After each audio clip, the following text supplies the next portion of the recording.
J'ai fait des vidéos qui parlent d'amitié, j'ai fait des vidéos qui parlent d'amour, mais celle qui fonctionne le mieux sur cette chaîne YouTube, c'est les vidéos qui parlent de cul. Et salut YouTube, comment ça va? Suite à l'observation de toutes les vidéos que vous préférez sur cette chaîne, et surtout suite à toutes vos questions, j'avais envie de créer encore un nouveau concept. Après tout, faisons-nous plaisir, puisqu'il y a 3 vidéos par semaine sur cette chaîne, on peut y aller en termes de concept. Donc aujourd'hui, j'ai envie de te proposer le nouveau concept qui s'appelle #Problexo. L'idée, c'est de faire plus ou moins comme des ça veut dire quoi, mais d'être vraiment très axé sur le sexe, les problèmes de sexe, tous les tabous, toutes les choses dont on n'ose pas parler, parce que parler d'amour, j'adore, c'est ma passion, et dans le sens où parler de sexe, ça ne me dérange pas du tout, et je vois vraiment que c'est là que sont vos plus grandes interrogations. Et ben je me suis dit, vas-y, on va essayer de tenter un nouveau concept qui s'appelle donc Problexo. L'idée, c'est donc de me raconter ton histoire ou ton problème de cul sur Instagram, en message privé #Problexo, et nous, et ben on va essayer de voir ça tout de suite en vidéo. Comme pour les ça veut dire quoi, tu vas le voir, toutes les questions seront numérotées. C'est pas pour rien, c'est évidemment pour te permettre de rajouter ta science si jamais je me trompe, si jamais je raconte n'importe quoi, parce que comme tu le sais, je ne suis ni psychologue, ni sexologue, ni gynécologue, ni médecin, ni quoi que ce soit. Je n'ai pas plus de légitimité à parler de sexe que qui que ce soit d'autre, si tant est que moi, ça ne me dérange pas de le faire sur internet. Tout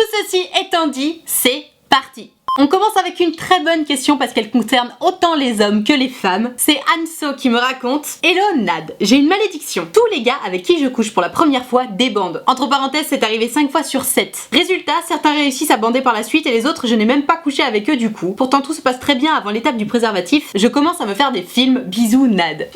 Comme je comprends ta frustration. Anso, déjà on va partir du principe majeur selon lequel souvent les mecs ils aiment pas les capotes. C'est un problème parce que la capote, comme tout le monde le sait, ça empêche de choper une IST ou de tomber enceinte si elle ne craque pas, donc c'est quand même drôlement pratique. Sauf que évidemment la capote, le problème c'est que ça coupe un petit peu les sensations. Bon, ça empêche pas de se faire kiffer, mais c'est vrai que c'est un petit peu moins bien. Et au-delà de couper les sensations, bah ça coupe un petit peu le moment. Si c'est pas très bien amené, bon c'est vrai que le moment d'aller chercher la capote, j'ose espérer que tu as pensé à la mettre à côté de ton lit, ou plutôt que dans la salle de bain, parce que c'est vrai que quand tu dois te lever pour aller jusqu'à la salle de bain, ça casse un peu le moment. Bref, le moment de chercher la capote, de l'ouvrir, de la mettre, parfois tu te trompes, donc à l'endroit, à l'envers, à l'endroit, à l'envers, bref, ça coupe le moment. Sache que si le mec avec qui tu te retrouves, c'est très gênant parce que en fait il y a ma voisine d'en face qui est chez elle et je me demande si elle entend ce que je raconte et du coup je suis très gênée.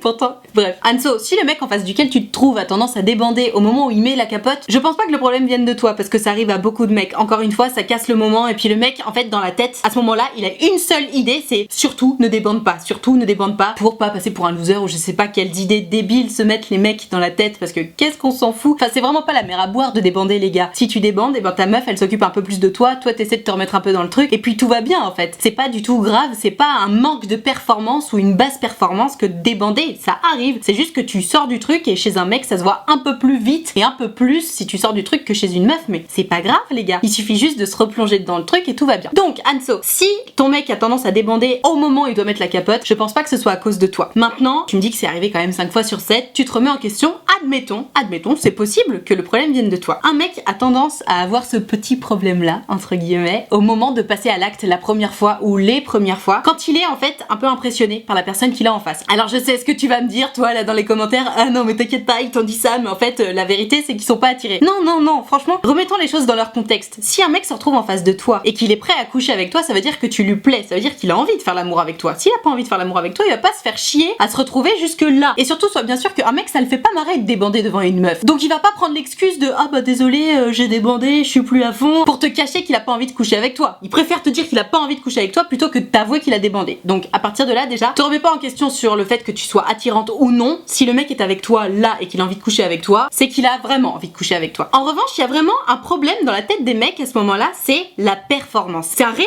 problème chez la gente masculine, ils se mettent en tête qu'il faut absolument faire la performance, qu'il faut faire hurler la meuf, qu'il faut la faire jouir, je sais pas quoi, alors que pour 90% d'entre eux, ils ont jamais fait jouir une meuf de leur vie. Enfin bref. Et donc, ils se mettent la performance. Et pour eux, le premier indice de la performance, en fait, c'est quoi? C'est de surtout pas débander. Donc forcément, s'ils débandent, c'est la catastrophe. Et évidemment, comme ils ont dans la tête surtout ne débande pas, surtout ne débande pas, surtout ne débande pas, toc, devine qu'est-ce qui se passe? Ils débandent. Et le problème, c'est que plus la personne en face d'eux les impressionne, plus le mec a envie de faire le mec, plus le mec a envie de prouver qu'il est bon au lit, etc. Et ben plus il se fout la pression et plus il a de risque du coup de débander parce que trop de pression égale stop. Parce que trop de pression, en fait, ça casse le moment. Évidemment, t'es complètement centré sur le fait qu'il faut que tu fasses la meilleure performance possible et donc ben tu perds tout le plaisir, tu perds tout l'instant en fait parce que t'es complètement centré sur autre chose. Donc, ma chère Anso, je ne pense pas que ce soit toi le problème. Malgré tout, peut-être que si ça t'arrive, il faut que tu fasses attention à mettre le mec vraiment à l'aise. Parce que si ça arrive tout le temps au mec avec qui tu es, je sais pas, peut-être que ça veut dire que tu es particulièrement charismatique ou que t'es très très belle ou j'en sais rien, je t'ai pas en face de moi et je n'ai pas regardé ton profil Instagram. Moi je sais que toutes les histoires que j'ai entendues ou vécues dans ce sens-là, c'était vraiment parce que le mec il voulait faire de son mieux, il était complètement chamboulé dans sa tête et du coup il a perdu ses moyens et pouf, c'est retombé. Donc si ça t'arrive de nouveau, évidemment ne casse pas le moment. Dis pas bon ok c'est bon on se rhabille, non surtout pas. Et il faut pas non plus regarder le mec avec un air tout attendri en disant mais c'est pas grave parce que ça les énerve encore plus. En vrai,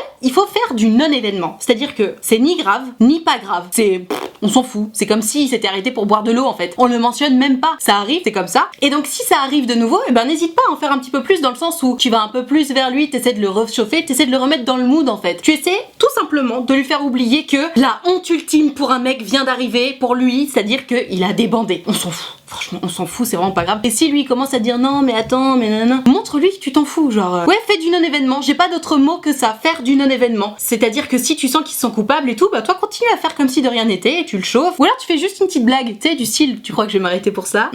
Et puis tu sais, tu continues. Enfin, un truc fun, un truc qui montre que tu te prends pas la tête et que toi tu t'en balances en fait qu'il est débandé, parce qu'encore une fois, ça arrive à tout le monde. Donc, pardon, je viens d'avoir un coup de téléphone. Je disais, si ça a tendance à t'arriver de nouveau, essaie peut-être de rassurer le mec dans le sens où si le mec se met trop la pression, ça veut dire qu'il s'est dit que t'étais tout simplement trop extraordinaire ou trop belle pour lui ou j'en sais rien. Bref, il t'a mise au-dessus de lui, ce qu'on adore, hein, soit dit en passant. Donc, sois simplement douce et gentille avec lui. Et puis ouais, non-événement, tout simplement. Voilà. On enchaîne sur un problème qui a tendance à m'agacer, vous allez vite comprendre pourquoi. J'ai essayé d'engager une discussion avec ma mère par rapport à mon activité sexuelle, entre parenthèses je suis un peu gênée de raconter ça mais je ne sais pas du tout à qui en parler d'autre, et elle m'a fait clairement comprendre que si elle apprenait que je l'avais déjà fait, elle n'aurait plus confiance en moi. What the fuck? What the fuck? Entre parenthèses alors que je l'ai déjà fait avec mon copain. Et ça me fait vraiment beaucoup de peine, je ne sais pas quoi faire. Je veux préciser que mon frère a fait sa première fois au même âge que moi et ça n'a jamais posé problème pour personne. Bah oui évidemment, les mecs c'est pas grave alors que les meufs c'est des salopes, comme d'habitude. Je me sens très mal à cause de ça. Je suis désolée de te déranger, je comprends totalement si je n'ai pas de réponse. Oh ma bichette, trop mignonne. En tout cas, j'aime beaucoup ce que tu fais. Je te regarde en direct de Singapour. Merci beaucoup pour tout ce que tu m'as déjà apporté. Hashtag Problexo. Ok Angèle, alors Angèle, comme je le dis toujours dans mes vidéos qui parlent de cul, je vais le répéter. Le fait que tu aies une activité sexuelle est tout à fait normal. Ça ne fait pas de toi une salope, ça ne fait pas de toi une pute. Et quand bien même t'aurais fait ta première fois plus jeune que la moyenne des Français, tu n'as aucun problème. À partir du moment où tu étais consentante, où tu avais envie de le faire et que ça n'a créé aucun traumatisme chez toi, tout est normal, tout est très bien et tout va bien en fait. Tu n'as rien fait de mal. Et à partir du moment où tu t'es protégée aussi, c'est très très important. Angèle, tu me dis que t'as voulu en parler avec ta mère. Moi je trouve ça hyper mignon, ça veut dire que tu te sens proche de ta mère et que t'as envie de lui parler. Et elle te dit quoi? Elle te dit si j'apprends que tu l'as déjà fait sans me le dire, je serais très vexée. Mais c'est quoi son problème à ta mère? Elle a cru que c'était ta meilleure copine? Elle a cru qu'elle allait décider de quand t'allais faire ta première fois? Elle veut pas être présente aussi quand tu fais ta première fois pour être bien sûre qu'elle saura pile au moment où tu le fais que t'as fait ta première fois? Putain, mais c'est quoi ces mères là qui vivent leur vie par procuration à travers leurs filles? Merde, t'as le droit d'avoir une vie sexuelle et surtout, tu as tous les droits de ne pas en parler à ta mère. Tu ne dois absolument rien à tes parents à ce sujet-là, à part, s'il te plaît, et là j'insiste, te protéger et faire en sorte de ne pas tomber enceinte si tu ne le souhaites pas. Parce que lorsqu'on est mineur et qu'on tombe enceinte, on est toujours sous la responsabilité de nos parents. Et là par exemple, je pourrais comprendre que ta mère elle te fout de la pression. Si elle te disait un truc du style, si j'apprends que t'es tombée enceinte et que tu me l'as pas dit, je te ferai plus confiance. Bon, ok, en soi t'es pas obligé de dire quoi que ce soit à qui que ce soit. Mais bon, on peut comprendre que ta mère te dise un truc comme ça. Mais si elle te dit, si j'apprends que t'as déjà fait ta première fois et que tu me l'as pas dit, je te ferai plus confiance. Mais t'es qui meuf? Ok c'est bon, ok c'est toi qui m'as créé, mais à quel moment je suis obligée de te raconter ma vie privée? Encore une fois, si ta mère elle veut savoir tout ce qui se passe dans ta vie, elle peut mettre une caméra dans ta chambre et puis elle bouffe des popcorn en te regardant toute la journée. Il faut arrêter. C'est pas la première fois que j'ai une histoire comme ça. Je crois que dans un ça veut dire quoi déjà, j'avais une histoire d'une petite nana où sa mère elle avait appris que sa fille avait fait sa première fois et puis elle lui avait plus parlé pendant des semaines, ça m'avait rendu dingue. Angèle, tu n'as rien fait de mal. Ta vie est tout à fait équilibrée. T'as un amoureux avec qui t'as fait ta première fois. Personne ne va te blâmer. C'est le cycle de la vie, c'est tout à fait naturel. J'espère seulement vraiment que tu t'es protégée et que tu continues de te protéger parce que ça c'est important. C'est vraiment le plus important. Même tu vois, je pourrais comprendre que ta mère elle te dise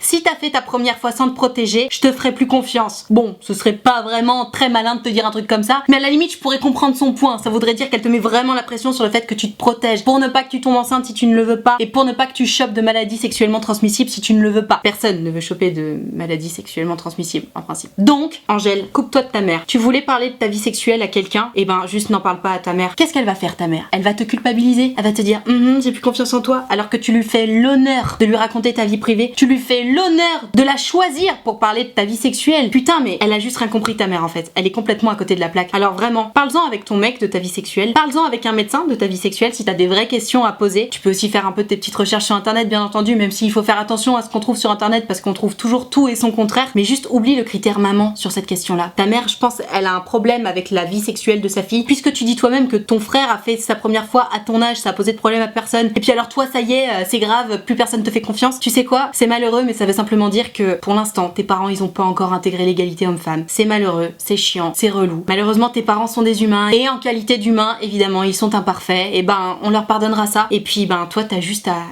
ne rien dire à ta mère par rapport à ta vie sexuelle parce que manifestement elle sera pas de bonnes ondes pour toi. Et si c'est pour qu'elle te mette de la culpabilité dans la gueule, t'en as pas besoin. Les jeunes femmes de nos jours ont déjà trop de culpabilité. Il y a trop de nanas qui osent pas se toucher, qui osent pas regarder leur corps, qui osent pas explorer leur corps justement parce qu'on les culpabilise par rapport à leur vie sexuelle. T'as pas besoin que ta mère elle te culpabilise. En plus, c'est bon. La société actuelle est déjà trop pesante sur les épaules des femmes pour ça. Donc tu sais quoi, puisque ta mère elle est pas capable de t'aider là-dessus, ciao. C'est ta petite maman, elle t'a créé, évidemment tu l'aimes, évidemment elle t'aime, mais sur ce sujet-là, c'est pas le bon interlocuteur. Donc écarte ta mère pour ce projet-là et puis je te dis, parle-en plutôt à un médecin. Si t'as des vraies questions, des choses importantes, parle-en à un médecin. Il y a des plannings familiaux qui sont organisés partout. Il y a des médecins évidemment partout aussi. T'as qu'à dire que t'as un rhume, que tu veux aller voir le médecin et puis tu fais en sorte que ta mère elle rentre pas, comme ça tu poses toutes les questions que t'as à poser. Mais ouais, là franchement, en qualité d'être humain imparfait, ta mère a péché sur ce point-là. Too bad. Une question que j'aime beaucoup parce que trop répandue malheureusement. Coucou, j'ai un problème. Je trouve que mon copain ne fait pas assez pour m'emmener jusqu'au bout lors d'un rapport, qu'il finit lui et puis c'est tout. On en a déjà parlé mais il ne réagit pas plus que ça. Comment faire? On va t'appeler Églantine parce que je ne sais pas comment tu t'appelles. Malheureusement ma chère Églantine, tu te retrouves dans une situation tout à fait ordinaire. C'est-à-dire que ton mec ne pense qu'à son bon plaisir, il te ken allègrement, bon toi c'est sympa, et puis dès qu'il jouit, c'est terminé. On s'occupe pas de toi, on s'occupe pas de te toucher, de te lécher, de te mettre un doigt, te faire jouir. Bah non, pourquoi faire? Moi j'ai déjà eu ce que je voulais. Alors ça, chère jeune femme qui regarde cette vidéo, ce n'est pas la normalité. C'est-à-dire que c'est ce qui se passe très souvent dans beaucoup de couples parce que ces messieurs sont très mal éduqués sexuellement et donc très égoïstes pour la plupart. Je ne fais pas de généralité. Je sais qu'il existe de très bons coups qui se soucient autant du plaisir de leur partenaire que du leur. Malheureusement, la majeure partie étant je te ken allègrement, je jouis et je ne m'occupe plus de toi. Chers messieurs, ce n'est pas parce que vous avez joui que le rapport sexuel est terminé. J'entends, à partir du moment où t'as joui, t'es fatigué, t'as envie de dormir. Mais que ça t'arrive une fois ou deux de temps en temps, d'accord, bon bah, après tout, ça peut arriver qu'on fasse juste jouir l'un des deux, et puis bon bah, on s'endort, et puis c'est comme ça, l'autre a pas joui, mais c'est pas grave. Ça peut arriver, mais ce n'est pas la norme, en fait. Le rapport sexuel, c'est un échange. Tu fais du bien à l'autre, l'autre te fait du bien, c'est un ping-pong permanent. Alors, effectivement, c'est très difficile de jouir les deux en même temps. C'est une vraie prouesse, ça demande de bien se connaître, ou alors au moins de très bien connaître son corps, et c'est pas le cas de tout le monde, mais les gars, vous êtes beaucoup trop nombreux à prendre votre bon plaisir et à oublier la meuf à côté. Ça, ce n'est pas possible. Si t'as trop envie de pioncer une fois que t'as joui, eh ben, retiens-toi de jouir jusqu'à ce que t'as fait jouir ta meuf, en fait. Parce que, y a un moment, ne t'étonne pas que ta meuf, elle ait plus envie de ken avec toi si, à chaque fois que vous faites l'amour, toi, tu prends ton pied et puis après, t'abandonnes ta meuf. Évidemment que c'est chiant. Imagine-toi, à chaque fois que tu ken, eh ben, en fait, tu sais que tu vas pas jouir.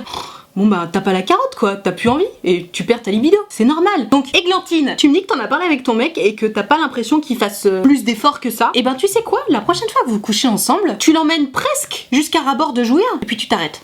Mais vraiment tu t'arrêtes et tu lui dis c'est chiant hein. Bah voilà, on va s'arrêter là, comme ça tu verras ce que ça me fait moi à chaque fois. En fait c'est vrai que c'est pas très sympa comme action. Attention à pas le faire de façon humiliante hein, parce que l'idée c'est pas de l'humilier, c'est juste de lui faire comprendre à quel point, mais c'est relou en fait. Moi je fais l'amour avec toi, alors ok, l'orgasme n'est pas non plus une fin en soi, blablabla, mais je suis désolée, bon on cherche tous à l'atteindre quoi, c'est le plus intéressant, c'est le plus agréable, n'est-ce pas? Donc que tu l'aies pas à chaque fois. Bon, moi je pars du principe que les deux peuvent l'avoir à chaque fois, hein. Mais bon, chacun sa vision des choses. Ok, peut-être que tu l'auras pas à chaque fois parce que c'est un peu compliqué, t'as besoin de mieux connaître ton corps et il a besoin d'apprendre à mieux connaître ton corps. Mais il est hors de question qu'il fasse l'amour tout seul en fait. Tu n'es pas un trou. Vous faites l'amour ensemble. Donc toi aussi t'as le droit de prendre du plaisir et toi aussi t'as le droit à ce qu'on prenne un peu de temps pour essayer de trouver comment on fait pour t'emmener jusqu'à l'orgasme. Merde. Et ton mec là, donc je te dis, fais-lui un petit électrochoc comme ça. Mais tu cèdes pas. Il s'agit pas de lui faire bon bah je m'arrête là. Non je rigole, on continue. Non, tu t'arrêtes là et tu lui fais bien comprendre que vous allez pas continuer parce que toi c'est ce qu'on te fait à chaque fois. C'est comme ça. Alors là, vous allez vous engueuler, mais peut-être qu'au moins ça va le faire se remettre en question et comprendre un petit peu que ben ouais c'est important c'est important pour toi, c'est aussi important pour toi que pour lui. Et il n'y a pas de raison que lui, il ait son bon plaisir à chaque fois et que toi, on ne s'occupe pas de toi. Il faut se battre parfois, hein, pour l'égalité. Et si suite à cet électrochoc, entre guillemets, et ben ça n'avance toujours pas, ben malheureusement, j'ai envie de te dire, soit tu vis avec le fait que ton mec est un gros égoïste, soit tu changes de mec. Mais malheureusement, tu vas pas pouvoir aller beaucoup plus loin que ça. Je ne comprends même pas comment et pourquoi ton mec ne cherche pas à te faire jouir en fait. J'entends que l'appel de la jouissance de ce cher monsieur est très importante, mais à quel moment il a pas envie de partager ça avec toi? À quel moment il a pas envie de te voir jouir toi? À quel moment il a pas envie de pouvoir, même pour son ego à lui, se dire ouais moi je fais jouir ma meuf tous les jours. Putain!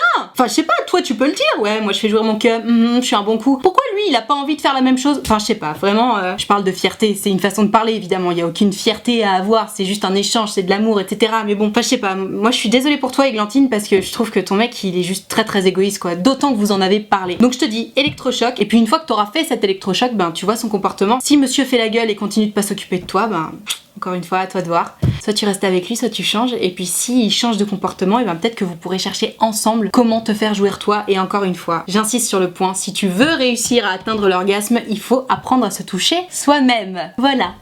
Alors là, j'ai le level up de la question que je viens de traiter. Salut Nad, j'ai 28 ans, j'ai des relations sexuelles depuis mes 15 ans, j'ai eu de très longues histoires, des moins longues, mais j'ai toujours un point commun. Je n'ai jamais rien ressenti pendant la pénétration. Genre jamais. Idem pour le reste, j'ai du plaisir, mais je n'ai jamais réussi à jouir, alors que toute seule, j'y arrive très bien. Est-ce que je suis normale? Alors, ma chère Anaïs, je pense que tu es tout à fait normale. Tout à fait normale. Peut-être que, déjà, malheureusement, comme Églantine juste avant, tu es tombée sur beaucoup de mecs très égoïstes, ou même, au-delà d'être égoïstes, qui ont été très mal éduqués sexuellement, c'est-à-dire qu'ils n'ont pas conscience que le sexe c'est vraiment un échange et qu'il n'est pas normal que le mec jouisse et laisse la meuf toute seule à côté comme ça en attente et frustrée. Et d'ailleurs nous les femmes, beaucoup d'entre nous sommes très mal éduqués sexuellement aussi, dans le sens où bah on dit rien en fait dans ces moments-là. Genre le mec il jouit, il fait son affaire, il s'endort et puis nous on est là bon bah je vais pas faire la gueule quand même, c'est pas le moment. Ben si en fait c'est le moment. Si ça fait plusieurs fois que ça dure, encore une fois, de temps en temps ça peut arriver, enfin y a pas de problème quoi, on n'est pas des militaires du sexe où il faut absolument que je jouisse et que tu jouisses à chaque fois, non. Mais si c'est tout le temps, bah c'est pas normal non plus. Donc Anaïs, tu me dis que t'as 28 ans, que ça fait 13 ans du coup que t'as des relations sexuelles, que t'as encore jamais joui, tu me demandes si t'es normal. Oui tu es normal. Déjà ce qui est cool c'est que tu sais te faire jouir toute seule, donc c'est une bonne chose. Maintenant, ce qui me met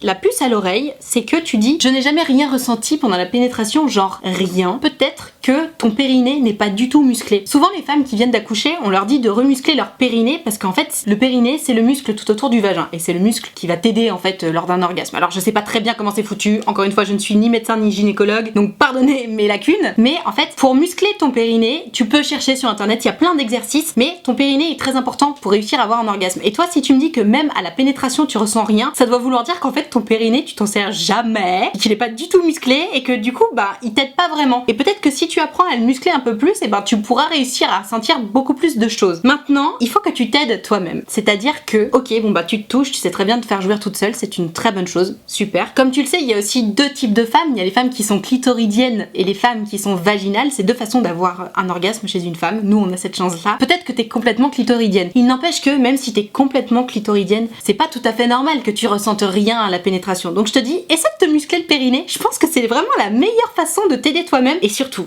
je pense, puisque tu n'as jamais joui avec un mec, parce que ne jamais avoir eu d'orgasme vaginal avec un mec, ok, t'aurais pu en avoir un clitoridien, et t'en as pas eu non plus. Je pense qu'il faut absolument que tu te déconnectes dans la tête. Ça vient aussi de là. Le truc c'est que nous les femmes, on commence à se toucher beaucoup plus tard que les hommes, parce que encore une fois, cette histoire d'égalité des sexes qui n'existe pas très bien encore, les nanas elles sont très culpabilisées quant à leur vie sexuelle, donc elles osent pas se toucher, donc elles apprennent à se faire jouir beaucoup plus tard. Et en fait le truc c'est que les mecs eux ils commencent à se toucher hyper tôt, donc ils savent se faire jouir beaucoup plus tôt, et quand ils démarrent leur vie sexuelle, c'est vrai que jusqu'à maintenant encore la fin de l'acte sexuel c'est quand le mec a joui. Donc pour eux c'est déjà un peu mieux débloqué ce paramètre là. Alors que toi tu te dis oh putain ça va prendre du temps, je sais pas encore très bien comment faire. Oui mais il faut apprendre à le faire. Tout ça c'est qu'une question d'éducation sexuelle avec soi-même et avec ses partenaires. Il faut que tu partes du principe que tu as le droit d'avoir un orgasme et que ton orgasme est aussi important que celui de ton mec. À partir de là déjà peut-être que ça va te débloquer quelque chose. Et puis ouais garde vraiment très bien à l'esprit que tu as le droit et que ça va t'arriver et qu'il y a aucun problème problème avec ça en fait. C'est pas un truc de ouf d'avoir un orgasme en tant que femme, c'est la normalité. C'est comme ça, l'égalité quoi. Donc voilà, garde bien ça en tête. Tu as le droit d'avoir un orgasme avec ton mec. Ton mec n'en sera que plus content, que ravi, et toi aussi d'ailleurs d'enfin savoir goûter à ça. Il faut que tu libères ta tête, il faut que tu libères ton esprit et du coup tu vas libérer ton corps au passage parce que je pense que t'es très quadrillé dans ta tête. Et ça prend du temps hein, d'accepter qu'on a le droit d'avoir un orgasme pendant un rapport sexuel. C'est pas évident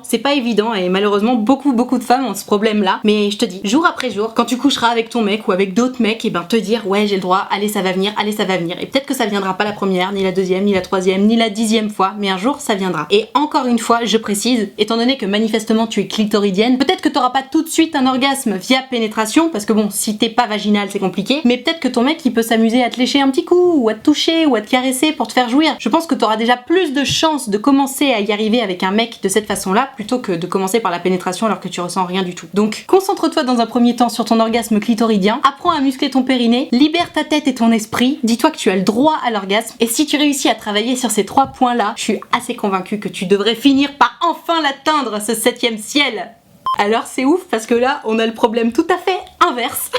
C'est Alexandra qui me dit « Salut Nad, d'abord bravo pour ce que tu fais et continue comme ça. Merci beaucoup. » Ensuite, le problème. Ça fait maintenant 8 mois que je suis avec mon chéri. Il a 32 ans et j'en ai 27. Avant lui, je n'ai jamais connu l'orgasme et au fur et à mesure de nos câlins, j'en ai eu de plus en plus, tant et si bien qu'aujourd'hui, je suis précoce. Incroyable! La situation peut prêter à rire, mais mon chéri est du coup frustré et ça provoque des bouderies. Est-ce que tu as un conseil à me donner? Eh ben, Alexandra, c'est exactement le même problème, mais en inversant les sexes. C'est-à-dire que si tu es précoce, bon bah j'entends que ça frustre ton mec de la même façon que bah tous ces mecs là qui kennent, qui jouissent et puis qui laissent leur meuf toute seule, bon bah je comprends que ça provoque des frustrations. Alexandra, si tu es précoce, déjà tu sais que tu peux travailler là-dessus. C'est-à-dire que bon bah si t'es trop excitée et si ça part trop vite, tu peux essayer de mindsetter un peu tout ton plaisir, tout ton désir dans ta tête pour faire en sorte de te retenir entre guillemets de jouir. Je veux pas dire de conneries mais je me demande si ça a pas à voir avec le slow sex. Je sais pas si le slow sex c'est quand tu fais vraiment des mouvements tout doucement ou si justement tu te retiens de jouir. Enfin bon, se retenir de jouir, c'est possible et vraiment ça s'apprend. C'est d'ailleurs ce qu'on conseille aux mecs qui ont tendance à être précoces, c'est lorsqu'ils se touchent, s'entraîner justement à ce que ça prenne plus de temps à jouir, se retenir en fait, tout simplement. Donc toi déjà tu peux essayer de travailler là-dessus. Maintenant, si t'y arrives pas du tout ou si ça te met trop de temps à travailler là-dessus et que du coup ton mec il continue un peu de bouder, bon bah déjà dis-lui d'arrêter d'être trop sexy, monsieur. Et puis aussi et surtout, ben c'est pas parce que t'as joui que tu ne peux pas t'occuper de lui derrière. Selon les êtres humains c'est très différent. Il y a des mecs qui ont joui et qui peuvent continuer à bouger, il y en a d'autres qui peuvent pas. Il y a des meufs qui quand elles ont joui pareil, elles peuvent plus continuer du tout et puis d'autres qui peuvent. Si en ayant eu un orgasme tu peux continuer à faire l'amour avec ton mec, bon bah continue, l'abandonne pas, le laisse pas tout seul, peut-être que tu pourras même avoir un deuxième orgasme, qui sait, parce que oui, apparemment chez les femmes c'est possible, on peut avoir plusieurs orgasmes à la suite. Maintenant si tu fais partie de celles qui peuvent plus du tout vivre la pénétration après avoir eu l'orgasme, pas de problème, t'as des mains, t'as une bouche, t'as un corps, tu peux continuer à t'occuper de ton mec après avoir joui, y a aucun problème avec ça. Ne le laisse pas en frustration, surtout si ça arrive souvent. Encore une fois, ça peut arriver une fois que bon bah t'as eu un putain d'orgasme et là tu lui dis ah attends j'arrête de bouger parce que là j'en peux plus, tu m'as mis KO. Ok, ça arrive. Maintenant si ça arrive à chaque fois, essaie peut-être de retarder la pénétration, ou d'ailleurs je sais pas du tout comment il te fait jouir ton mec, mais essaie de faire en sorte qu'il te touche pas tout de suite alors, comme ça au moins t'as un peu plus de temps pour t'occuper de lui et puis peut-être que vous pouvez réussir à jouer ensemble, j'en sais rien. Pour moi vous avez vraiment beaucoup de façons d'appréhender ce problème là, dans le sens où les mecs ont tendance à mieux gérer leur corps puisqu'ils ont plus l'habitude, ils se touchent plus, etc. comme je disais pendant la vidéo. Essaie de voir peut-être avec ton mec s'il peut pas réussir à s'entraîner à jouir en même temps que toi, ça fera peut-être une sorte d'exercice. Toi essaie d'apprendre à te retenir de jouir entre guillemets. Si t'y arrives pas, je te dis, essaie de t'occuper un petit peu de lui, soit avant un peu plus, soit après un peu plus, tout simplement si tu veux éviter les bouderies. Arrête de le frustrer, et pour arrêter de le frustrer, et ben occupe-toi de lui derrière. T'es pas obligé de le faire dans la minute. Bon, quand tu viens de jouir, effectivement t'es un peu KO, t'as besoin de 5 minutes pour te remettre, y a pas de souci. Ok, c'est vrai, ça fait un creux, ça coupe un petit peu l'excitation, mais tu peux la remettre si t'as envie de t'occuper de ton mec et si t'as envie de le faire jouir. Y a plein de façons de le faire jouir autrement qu'avec ton vagin, donc tente-les en fait. N'abandonne pas ton mec tout seul avec sa frustration en fait, tout simplement. De la même façon qu'il faut pas abandonner une femme toute seule avec sa frustration. Quand on fait l'amour, on est à deux, on se donne du plaisir l'un à l'autre, et puis voilà, n'oublie pas que vous êtes deux, et puis ça devrait très bien se passer.